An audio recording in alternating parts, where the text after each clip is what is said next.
Columbine, une ville tristement célèbre pour le massacre qui a eu lieu dans son lycée il y a 13 ans de cela. Daniel, le fils de Tom Moser, a été tué lors de cette fusillade. Aujourd'hui, après le drame d'Aurora, à 30 km de là, Tom pense que d'autres tragédies arriveront forcément. Aux États-Unis, la barre est haut placée. Il faudrait vraiment être atteint d'un trouble mental gravissime pour se voir refuser la possession d'une arme. Dans ce cas précis, même si les gens avaient su que ce jeune homme était très perturbé, on n'aurait pas pu le priver d'arme à feu.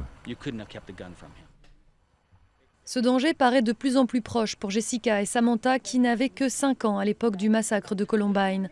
Elles ont fait le serment de ne plus aller au cinéma car elles craignent une attaque similaire. Vous vous demandez ce qui aurait pu être fait pour empêcher ça, ce qu'on aurait pu dire à l'époque à ces gars qui se sont sentis rejetés. Qu'est-ce qu'on aurait pu leur dire? Et qu'est-ce qu'on aurait pu dire à celui-là aussi? James. Oui, James Holmes.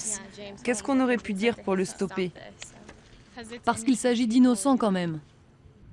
Des questions qui taraudent Jeff depuis la fusillade de Columbine. À l'époque, il étudiait dans le lycée voisin.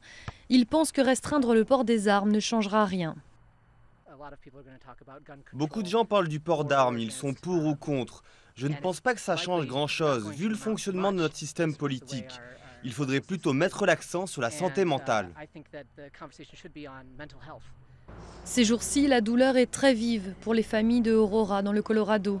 Les habitants de Columbine prédisent que la rancœur durera, mais que l'espoir existe aussi. Il y aura un trou dans leur cœur pendant longtemps. Cela prendra du temps pour cicatriser. Peut-être un jour, ils pardonneront. Au travers de leur expérience, les survivants de Columbine offrent leur compassion à Aurora qui a vu 12 victimes succomber à la fusillade.